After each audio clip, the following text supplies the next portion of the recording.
Hey everyone, I'm John and thanks for joining me here in the Boneyard. George A. Romero's Day of the Dead is now 40 years old, and that means that this movie has been with me my whole life. Okay, action! Go. To us film fans, some movies become part of our lives. We celebrate them like we would a member of the family's birthday. And today here in the Boneyard, we celebrate the 40th anniversary of a horror movie that was the crowning jewel in the career of a long-striving independent filmmaker and an inspiration on modern horror as we know and love it today. So please join me this episode as we dig deep underground and take a dive into the darkest day of horror the world has ever known, with George A. Romero's third installment in his ever-living zombie franchise, Day of the Dead. We've been punished by the Creator. He visited a curse on us. So we might get a look at what hell was like. I'm running this monkey farm now, Frankenstein, and I want to know what the f*** you're doing with my time! Day of the Dead is considered by many to be the greatest zombie movie ever made. Originally released unrated without a certificate in order to avoid cuts from the censors to its extreme gore and violence. Due to scenes of violence, no one under 17 admitted. Day of the Dead, for all intents and purposes, died as it was given less than favourable reviews by mainstream critics who back in the day were pretty much the deciding factor for most audiences and their cinema viewing choices, and these reviews along with the film's limited release helped to bury the movie. Romero has pulled out all the stops and turned Day of the Dead into a real bloody, gory geek show. I thought this movie was a real disappointment, especially after Dawn of the Dead, which I admired very much. I couldn't agree with you more. This is an awful film, actually, I think. The movie was then dug up and resurrected on home video, and this is where many say that the film developed a cult following. But in my experience, as a lifelong fan, this movie always had a dedicated following, and me and my friends and fellow horror hounds would watch the VHS weekly after a few smokes or a few beers, and we, like the flesh-devouring zombies, always, from the very beginning, ate up this movie.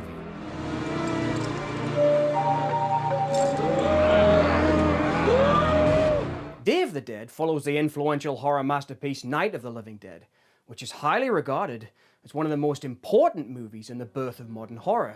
Probably Night of the Living Dead is the scariest of all the films I've ever made. Because partly what we were trying to do was scare you.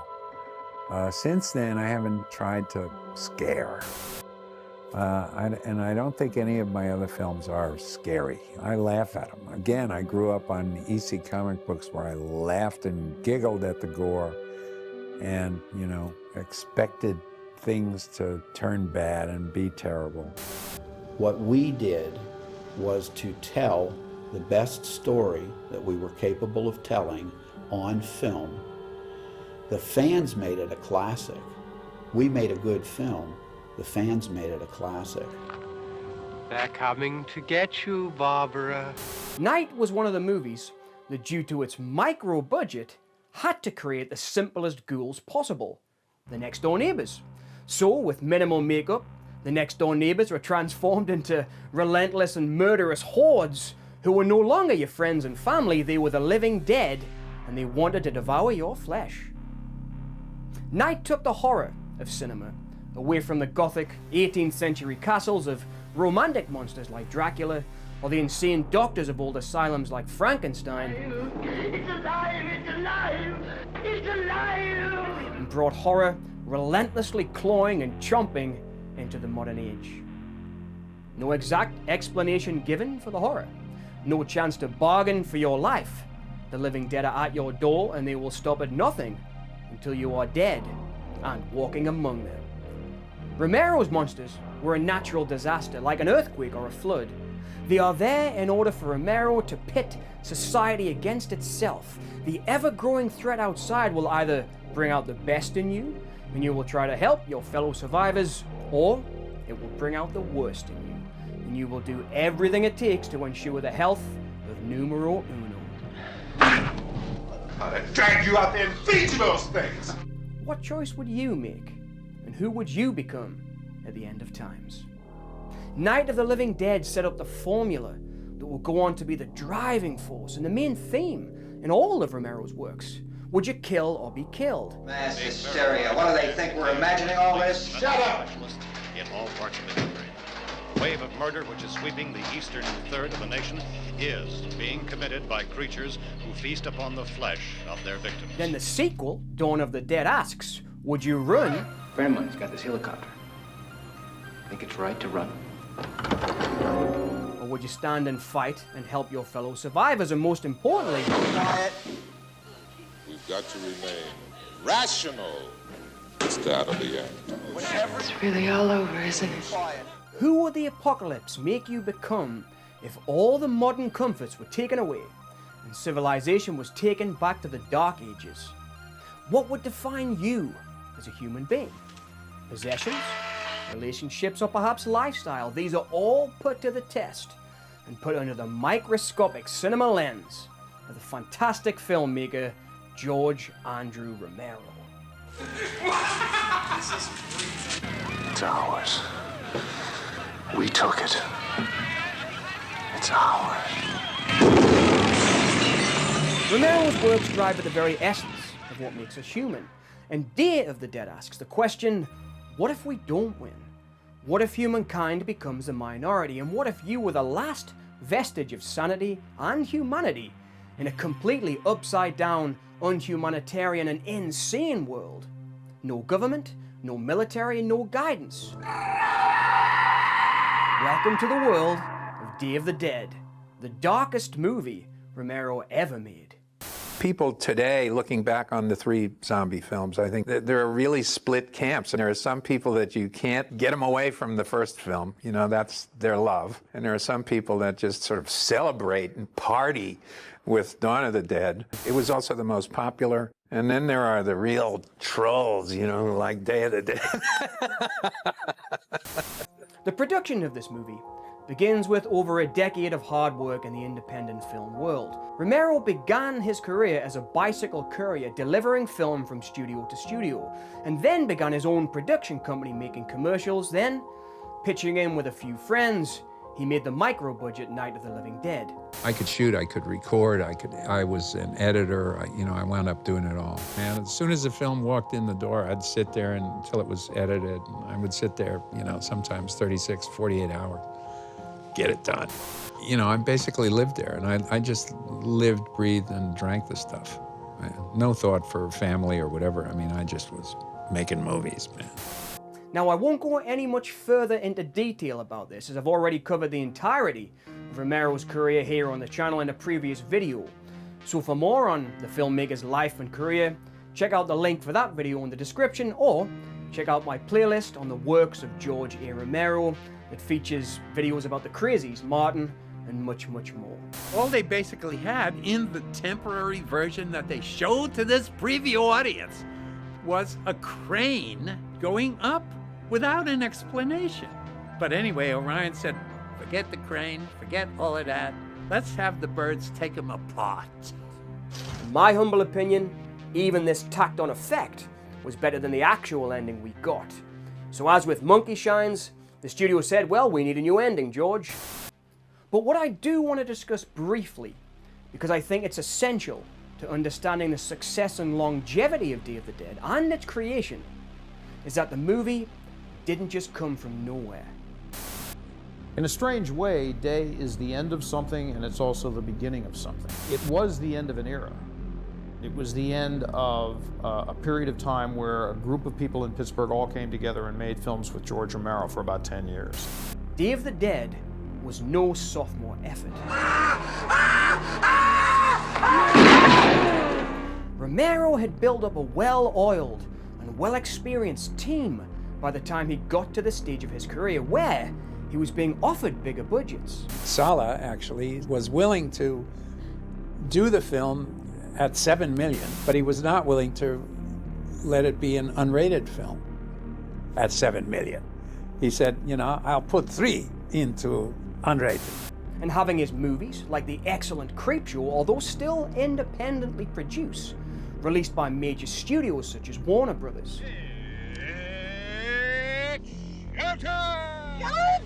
Romero's talent and business drive should not, and I think cannot, be underestimated. He never gave up.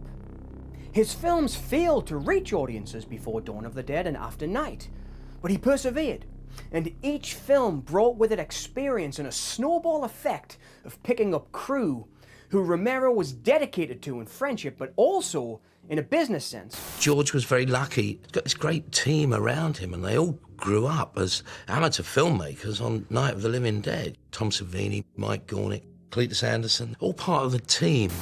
By training these people, Let's just walk through it once. with on-the-job experience, making his micro-budget and advertising work at his production company, he was getting them ready for when the opportunity to work with large budgets came along.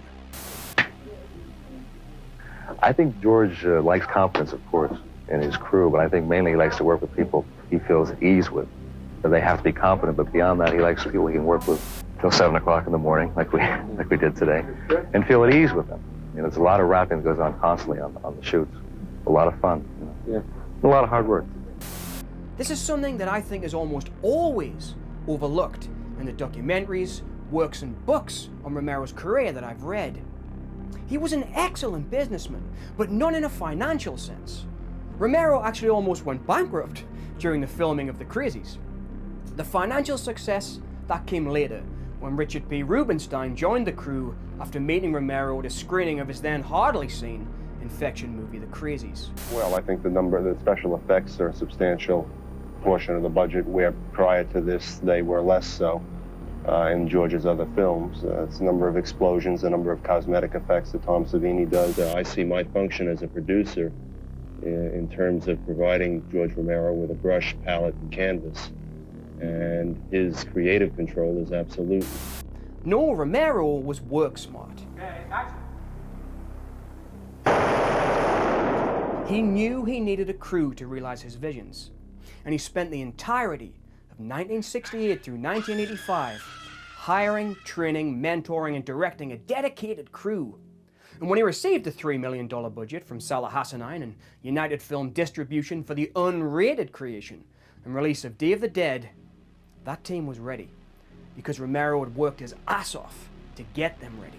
I spent my life trying to convince people to join up with me.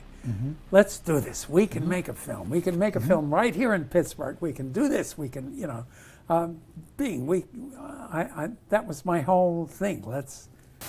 And Day of the Dead, to this very time, 40 years later, still looks absolutely outstanding in all aspects of its filmmaking, because everyone involved was at the height of their filmmaking practice and skill. I'm very happy that people are now sort of getting with the program, so to speak. And in fact, it's my favorite of my Dead films, because I just love it. My second favorite is Survival of the Dead, which I am still waiting for people to understand, begin to understand. For example, Michael Gornick, the director of photography, had been with Romero since the early 1970s and was known as a bit of a renaissance man at Rubenstein and Romero's production company, Laurel, having begun his career with a degree in film and television and experience making films in the military during his time in the service. Well, we're swinging with it on the very, very, very big shots. Right here, right now, we're using a lot of tungsten. We're pushing one stop, and we're working with ease under that situation. He was a production assistant, sound operator, DOP, film director, and post-production supervisor on Romero's sports documentary series, The Winners. 1 hour documentaries on sport figures. Baseball, football, we did golfers, we did race car drivers, we did a lot of the Pittsburgh Steelers, and they would air after Monday Night Football. He was a boom operator and appears as one of the infected in 1973's The Crazies, and when Romero made his vampire classic Martin, he asked Gornick to step up and become his dedicated cinematographer.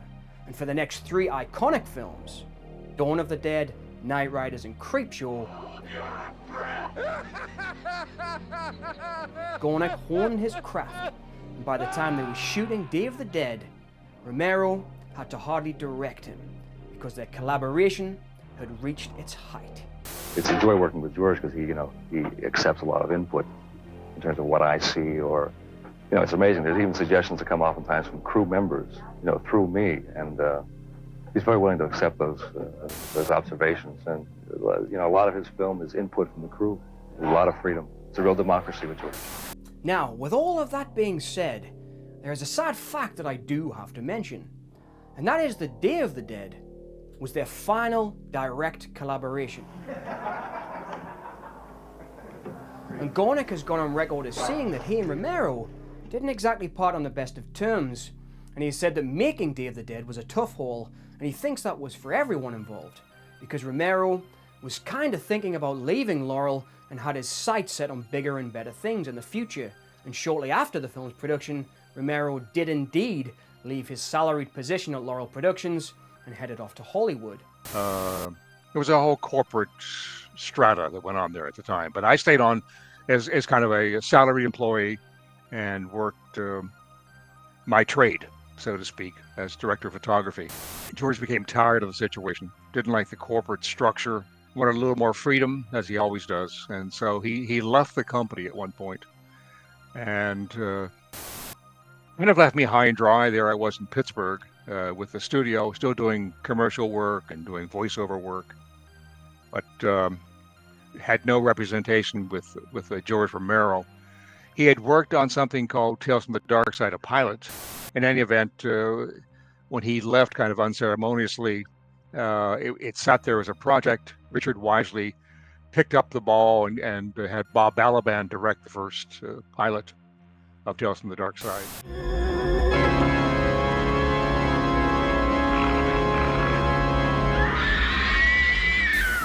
And as much as I love and respect Romero, and I really do, it's not only Gornick who has spoken out about his attitude at the time. And we have to remember that Romero would later even split up with his wife and longtime collaborator Christine Forrest. And she has also gone on record as saying things took a dramatic turn during making of Day of the Dead, and Romero's whole outlook and whole work ethic changed. Things often got extremely tense between them and between Gornick on set, and it was no longer a fun family affair as it had been over the previous decade. George wants to have a family atmosphere on every one of his films, and that is what he wants. He can't stand tensions.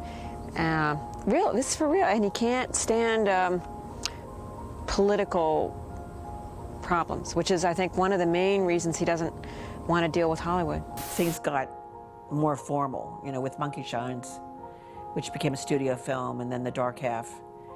Then it was a whole different ballgame. Starting with Monkey Shines, it was a SAG and a union film, and you had to provide breaks, everything.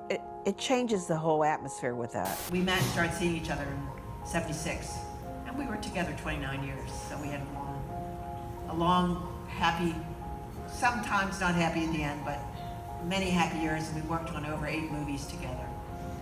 So I got to be there for some of the great films that he did. But on the flip side of all of that tension and changing of career paths and disintegrating work and personal relationships, from what I have read and heard over the years, I believe that Romero still trusted Gornick and his crew 100% as talented collaborators, and Gornick as a talented cinematographer, because he had trained him for that very role.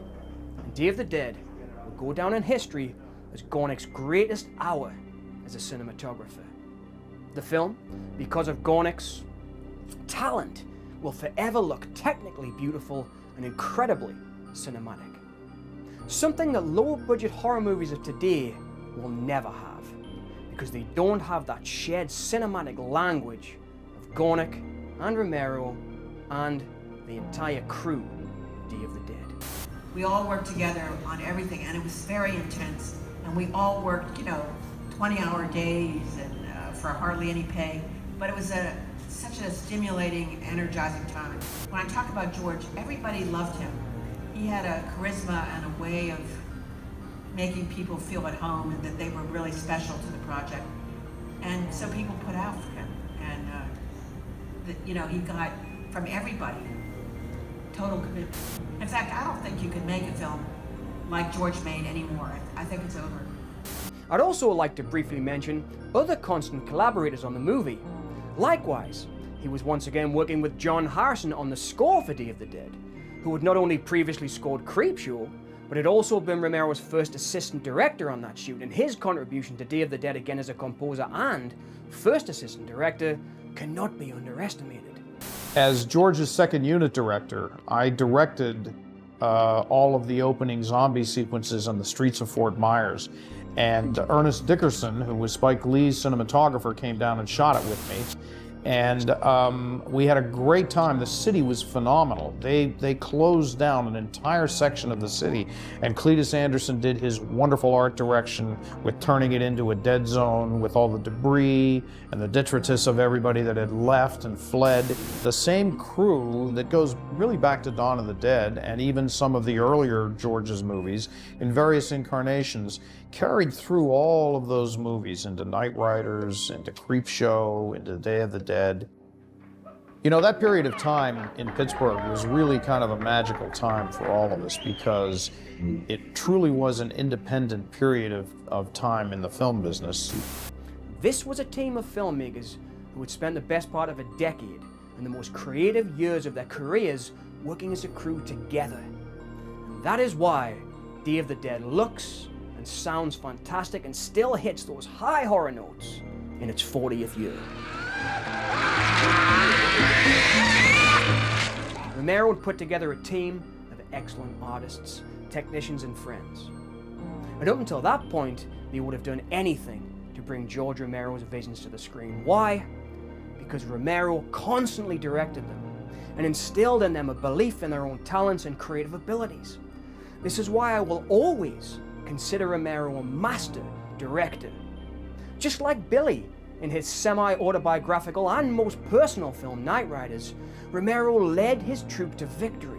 Why don't you go sell him in some shopping mall somewhere? I just spent last night in jail with a man who got his head beat in for something he believed in. And if you don't believe it, then get the hell out of here! He led them up the mountain until he had emptied himself of all of his drive and mentorship strength.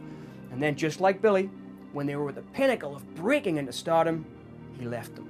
You know, so that movie grew out of that because it grew out of all the people that said no, all the people that said f you, all the people that said, you know, that's what that movie grew out of.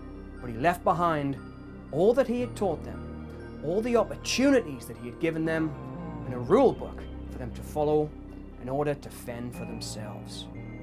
Gore would go on to become a fantastic director himself, making movies like the excellent Creepshow 2. How you doing, lady? Thanks. Thanks for the ride. So I imagine, for Romero's death in 2017, we both became friends once again and shared that camaraderie that they once shared together. He's a very complex director. I mean, he likes to keep it to himself in terms of the actual storyboarding of blocking scenes, and he brings it with him to the set, you know. That's his style. It's a joy working with George because he accepts a lot of input. And of course, in terms of Romero collaborators, we have to mention perhaps one of the most important influential factors in the making of Day of the Dead, the special effects makeup and the input of who I consider to be one of the greatest effects artists of all time, the magnetic and magnificent Tom Savini. Just like Romero, Savini was and still is a master at recognizing talent and mentoring new artists to further their talent. And on Day of the Dead, he headed up a team that you won't believe. Two notable interns being Howard Berger and Greg Nicotero. Yeah, we need the duct tape. Where is it? I don't know, find it somewhere. Would go on to open the heralded Hollywood makeup effects studio, K&B Effects, along with Robert Kirksman. Yeah, that's what I want you to do. I want you to get them ready to go. You got it. And Broccoli Man 2, anything for you. And as soon as we do the shot, famous for so many award-winning movies and TV shows, it's impossible to list them all, and it all began with Savini in his garage and on his back porch, giving these blossoming teenage artists their first real gig on Day of the Dead. And those are just a few names only to touch the surface of the talent that worked on Day of the Dead special effects. This is absolutely, well, in Dawn of the Dead it was just me and an assistant, and on special days we hired like 8 guys to slap gray makeup on. But in this one, this is the best crew I've ever worked with. I mean, I've got 3 guys from Hollywood that I worked, well, 1 guy I worked with before in Hollywood on Friday the 13th Final Chapter. But every guy here is an artist with his own specialty. Savini's team on this movie was legendary, and most, if not all of them, have said that it was this experience that made them want to make careers in special effects makeup effects. And ask any makeup artist who grew up around that time, or budding artists now, I guarantee this movie has had some kind of an influence.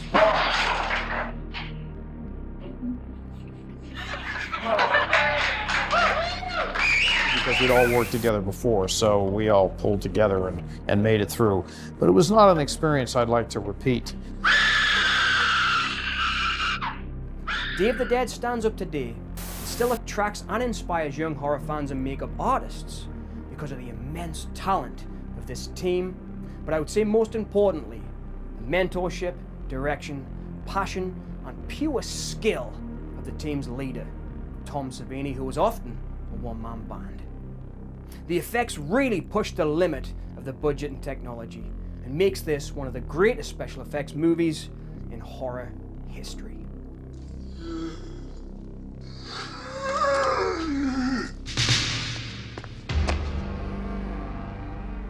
This short video only scratches the surface about what I have to say about George Romero's Day of the Dead and all his work in general. I'd love to see more, but I want to get this video uploaded sometime this week, and if I don't stop now, I'll just keep going. There will definitely be more videos to come on Day of the Dead. It's a movie that affected me deeply, first as a film fan, then as a filmmaker, and then once again when I used it in teaching as a lecturer in film. But for this first dive into it, and to celebrate its 40th anniversary, I wanted to make the point that this movie didn't just crawl fully formed out of the grave. It was the culmination and peak of many years of work, collaboration, craft, artist talent, and of course, the work of a great director who brought it all together, the artist and filmmaker, George Romero. As a director, I think Day of the Dead is his crowning achievement. It looks like it could have been made today, and the ball is still rolling, picking up new fans along the way because it's a masterwork of craft and storytelling, low-budget movies that we watch now as disposable content today that should be of the same caliber as Day of the Dead because they've got better budgets and better technology is simply not. A lot of them are idealists by filmmakers out to make a name for themselves, not a complete unit of skilled artists at the top of their game, making their movies because that is who they are. Most horror, and I must stress most because I think there are exceptions, are the work of soulless corporations and content creators who want to make a buck, and mark my words, most of the films we talk about today will be forgotten. But Day of the Dead will live on forever because it is a work of passion that really had something dark and disturbing to say about the world. Movies today act like they have a message, but I've always thought that's superficial, and it's almost like part of a marketing plan that they've got a message to tell. Whereas George Romero was a deeply multifaceted man whose work is a testament to the way great movies are made. Thanks for the movies, George.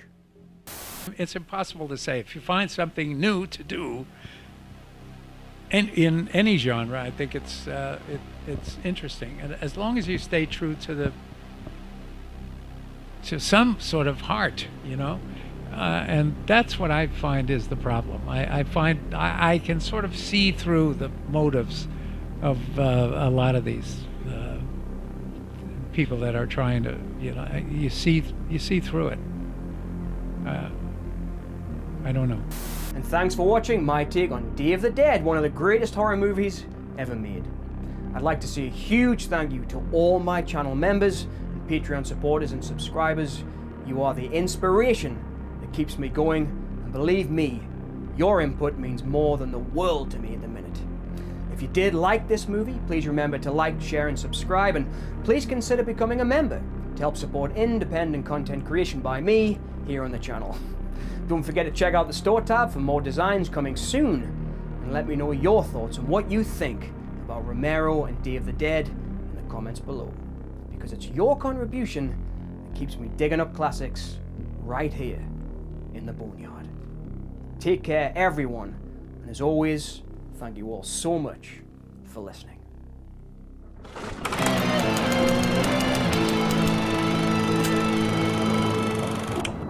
Steele, shoot that woman. Bang! You're dead.